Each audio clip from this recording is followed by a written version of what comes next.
Hello all, આજે આપણે ટેલીમાં voucher entries કઈ રીતે કરવી તે શીખીશું. આ પહેલાંના લેક્ચરમાં આપણે ટેલીના ગોલ્ડન રૂલ્સ શીખેલા હતા, જેનો ઉપયોગ કરીને આપણે ટેલીમાં વાઉચર એન્ટ્રીઝ કરીશું. હવે વાઉચર એટલે શું? તો વાઉચર એટલે જે આપણે લેવડ દેવડ કરીએ છીએ તેનો જે ઓન પેપર એટલે કે કાગળ પર રેકોર્ડ રાખીએ તે રેકોર્ડ અહીં આપણે ટેલીમાં કરીશું. ટેલીમાં અલગ અલગ ટાઈપના વાઉચર આવેલા છે. તેમાંથી આજે આપણે કોન્ટ્રા વાઉચર, પેમેન્ટ વાઉચર અને રિસિપ્ટ વાઉચરનો કઈ રીતે અને ક્યારે ઉપયોગ કરવો તે શીખીશું. અહીં F4, F5 અને F6 આ ફંક્શન કીઝ છે, જે આ વાઉચર માટેના શોર્ટકટ કીઝ છે, જે તમે ડાયરેક્ટ યુઝ કરી શકો છો. હવે વાઉચરનો ઉપયોગ કરતાં પહેલાં આપણી પાસે અમુક લેજર હોવા જરૂરી છે. તમને યાદ હશે, આપણે કેજેવી ઇન્ફોટેક નામની કંપની બનાવેલી હતી, જેમાં કેશ અને પ્રોફિટ એન્ડ લોસ એકાઉન્ટ આ બે લેજર ઓલરેડી ક્રિએટેડ હોય જ. તે ઉપરાંત આપણે capital account, furniture account, computer account, SBI bank account, salary account અને વેજીસ એકાઉન્ટ આટલા જાતે ક્રિએટ કરેલ છે. જે અંડર વિચ ગ્રુપ ક્રિએટ કરવા તે અહીં આપેલું છે. તમારે આ જ રીતે લેજર ક્રિએટ કરવા. તમને લેજર ક્રિએટ કરવા માટેનો પાથ નીચે આપેલો છે. ગેટવે ઓફ ટેલીમાં અકાઉન્ટ્સ ઇન્ફોમાં લેજરમાં ક્રિએટ ઓર ALC કીબોર્ડમાંથી પ્રેસ કરો. હવે વાઉચર કેવી રીતે ક્રિએટ કરવા? તો તે માટે તમારે ગેટવે ઓફ ટેલીમાં અકાઉન્ટિંગ વાઉચર્સ પર જવાનું છે. હું તમને બતાવીશ. અહીંયા આપણે કેજેવી ઇન્ફોટેક નામની કંપની છે જે સિલેક્ટ કરેલી છે, તેમાં હજી એક પણ વાઉચર નથી. અહીંયા આપણે વાઉચર્સ ક્રિએટ કરીશું. તો આ ગેટવે ઓફ ટેલીમાં અકાઉન્ટિંગ વાઉચર્સમાં જવાનું છે, અથવા વી પ્રેસ કરો. તમને આ મુજબની વિન્ડો જોવા મળશે. અહીં અત્યારે by default payment voucher selected છે. તે ઉપરાંત અહીં આટલા વાઉચર્સ હોય છે, કોન્ટ્રા અને રિસિપ્ટ અને પેમેન્ટ. આ ત્રણ વાઉચર આજે આપણે શીખીશું. અહીં આ જે છે તે લેજરનું લિસ્ટ છે. મેં તમને કહ્યું હતું હમણાં એ મુજબના આપણે લેજર બનાવેલા છે, તો એનું લિસ્ટ છે. હવે કયા વાઉચરમાં કઈ રીતે એન્ટ્રી કરવી તે આપણે શીખીએ. આપણે જોયું, આ સ્ક્રીન આપણને જોવા મળેલી. હવે એક લેવડ દેવડ એટલે કે સિનારીઓ જોઈએ કે જેના ઉપરથી આપણે વાઉચર બનાવીશું.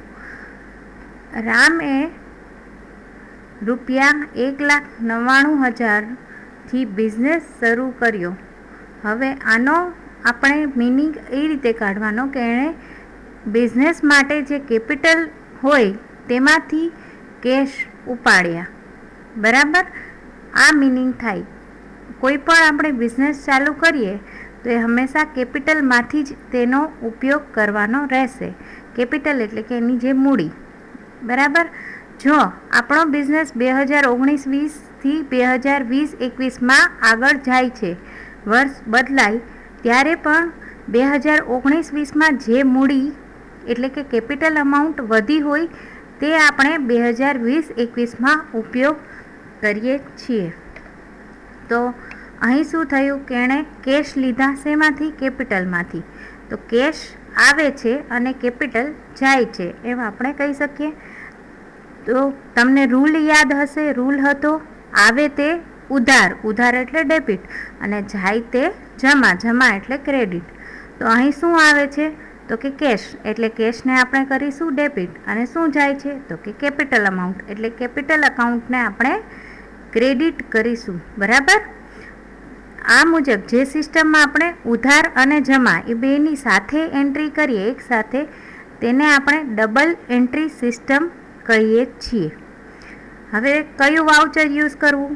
તો જ્યારે પણ કેશ આવે, કોઈ તમને પેમેન્ટ કરે, કોઈ બીજા પાસેથી આપણે જ્યારે કેશ લઈએ અથવા કેપિટલમાંથી કેશ લઈએ, ત્યારે હંમેશા આપણે રિસિપ્ટ વાઉચરનો ઉપયોગ કરવો.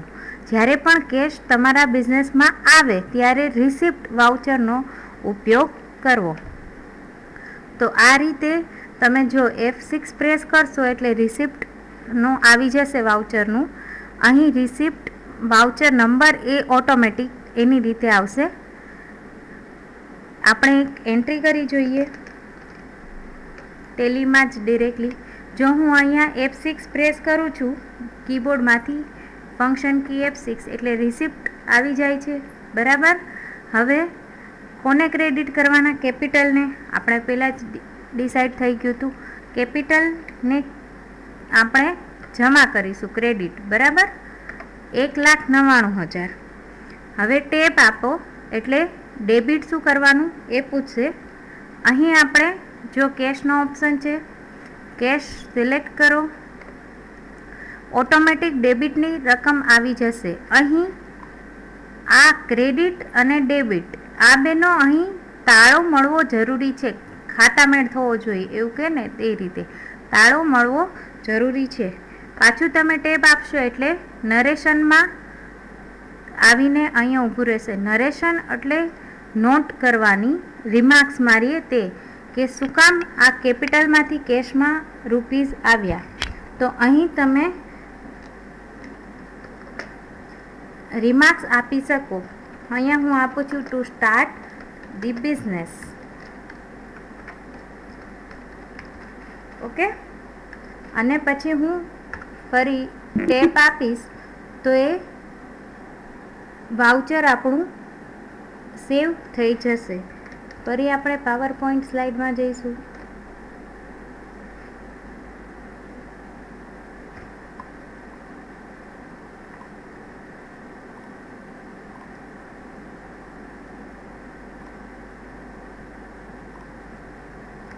આ આપણે એન્ટ્રી કરેલી હતી. બરાબર. કે રિસિપ્ટ વાઉચર બનાવ્યું કેપિટલમાં 1,99,000, કેશ 1,99,000 ડેબિટ થશે. અહીંયા બેવનો તાળો મળે. નરેશનમાં આપણે આપ્યું બિઝનેસ શરૂ કર્યો. એક્સેપ્ટમાં એન્ટર આપશો એટલે એ એક્સેપ્ટ થઈ જશે. તો આ હતું આપણું રિસિપ્ટ વાઉચર. હવે બીજું સિનારીઓ કે ₹15,000નું ફર્નિચર ખરીદ્યું. હવે અહીં ફર્નિચર આવે છે. બરાબર. તો જે આવે તે ઉધાર. ફર્નિચર આપણા બિઝનેસમાં આવે છે તો એ ઉધાર.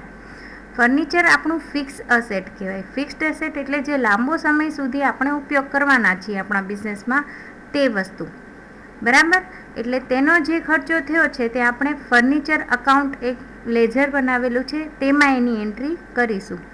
અને અહીં કેવી રીતે આવે છે? તો આપણે કેશ પેમેન્ટ કરીશું ત્યારે ફર્નિચર આવશે.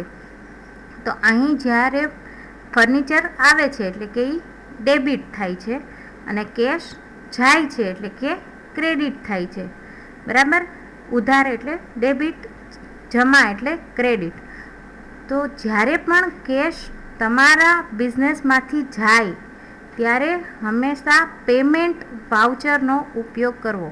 જ્યારે કેશ આવે એટલે મેં રિસીવ કર્યા છે તો હું રિસિપ્ટ વાઉચરનો ઉપયોગ કરીશ. જ્યારે પણ કેશ જાય એટલે મેં પેમેન્ટ કર્યું છે, પેમેન્ટ કરો એટલે પેમેન્ટ વાઉચરનો ઉપયોગ કરવો જોઈએ. અહીંયા હવે હું ડાયરેક્ટ અહીંયા જ બતાવીશ તમને કે આ પેમેન્ટ વાઉચર આપણે બનાવેલું છે. બરાબર. શું જાય છે, શું આવે છે? ફર્નિચર આવે એ ઉધાર એટલે ફર્નિચર અહીંયા ડેબિટ થશે. કેટલાનું? 15,000નું ફર્નિચર ખરીદેલું છે. અને શું જાય છે? કેશથી પેમેન્ટ કરેલું છે એટલે ક્રેડિટ થશે. સામે 15,000 અહીં તાળો મળી જાય છે. બરાબર. અને અહીંયા નોટમાં મેં નરેશન એટલે કે રિમાર્ક્સમાં મેં લખ્યું ફર્નિચર ખરીદ્યું. બરાબર. અહીંયા યસ આપશું એટલે એક્સેપ્ટ થઈ જશે. તો અહીંયા જે બે એન્ટ્રી આપણે સાથે કરી, સેમ સિનારીઓની બે એન્ટ્રી. બરાબર. કારણ કે અહીંયા જો તમે જોઈ શકો છો કેશ છે એનું પહેલાં 1,99,000 હતા, એમાંથી 15,000 માઇનસ થઈ ગયા અને 1,84,000 રહ્યા છે. એ મિનિંગ થયો બિકોઝ આપણે 1,84,000નું શું કર્યું, પેમેન્ટ કર્યું ફર્નિચર માટે. આપણે 15,000નું ફર્નિચર માટે પેમેન્ટ કર્યું, એટલે કેશ આપણી પાસે છે 1,84,000. તો આ બે જે ડેબિટ અને ક્રેડિટની સાથે એન્ટ્રી કરીએ તે ડબલ એન્ટ્રી સિસ્ટમ કહેવાય. હવે ત્રીજો સિનારીઓ આપણે જોઈએ કે SBI બેંકમાં ₹25,000 જમા કરાવ્યા. બેંકમાં કેશ જમા કરાવવાનું છે. તો જ્યારે પણ કેશ અને બેંક વચ્ચેની લેવડ દેવડ હોય ત્યારે હંમેશા કોન્ટ્રા વાઉચરનો ઉપયોગ થાય. બીજું કોઈ વાઉચર ચાલશે નહીં. કેશ અને બેંક વચ્ચેની લેવડ દેવડમાં કોન્ટ્રા વાઉચરનો જ ઉપયોગ કરવાનો થશે. બરાબર.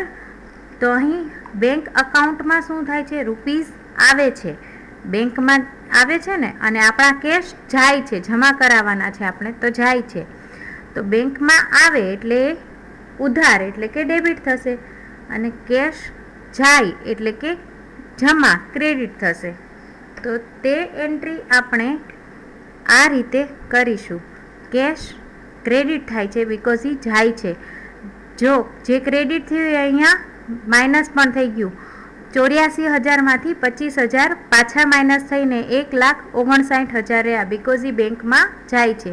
તો એ ક્રેડિટ થયા 25,000 અને બેંકમાં આવ્યા એટલે ડેબિટ થયા 25,000. બેંકમાં પહેલાં કાંઈ જ નહોતું, પહેલાં જ આવ્યા 25,000, એટલે એ 25,000 અહીંયા આવશે. બરાબર.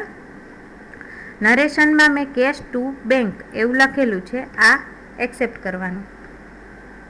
એના પછીનો સિનારીઓ છે કે SBI બેંકમાંથી ₹5,000 ઉપાડ્યા. 25 આપ્યા હતા પણ પાછા 5,000 એમાંથી ઉપાડેલા છે. તો ફરી કેશ અને બેંક વચ્ચેની લેવડ દેવડ થઈ એટલે કોન્ટ્રા વાઉચર આવશે. અહીં શું થયું, કેશ આવ્યા. બરાબર. 5,000 ઉપાડ્યા એટલે કેશ આવ્યા. તો કેશ આવે એટલે એ શું થશે, ડેબિટ. કેશ આવે એટલે થશે ડેબિટ, અને બેંક અકાઉન્ટમાંથી રૂપીસ જાય એટલે એ થશે ક્રેડિટ. તો જે આવે તે ઉધાર અને જાય તે જમા, તે રીતે. તો શું ક્રેડિટ થયું આ વખતે, બેંકમાંથી 5,000 ક્રેડિટ થયા. 25ના 20,000 થઈ ગયા, તમે જોઈ શકો છો અહીંયા. અને કેશ 59,000, 1,59,000 હતા, જેમાં 5,000 વધીને 1,64,000 થઈ ગયા. તો કેશ ડેબિટ થયા એટલા માટે અહીંયા તાળો મળી જશે. બરાબર. 5,000 5,000. નરેશનમાં મેં લખ્યું બેંક ટુ કેશ, પહેલાં હતું કેશ ટુ બેંક, હવે બેંક ટુ કેશ. બરાબર. અને આ આપણે અહીંયા યસ આપીશું એટલે આ એન્ટ્રી સેવ થઈ જશે. તો અહીં આપણે કોન્ટ્રા, પેમેન્ટ અને રિસિપ્ટ આ 3 વાઉચર શીખ્યા. બાકીના જે વાઉચર એ આપણે નેક્સ્ટ લેક્ચરમાં શીખીશું. Thank you all.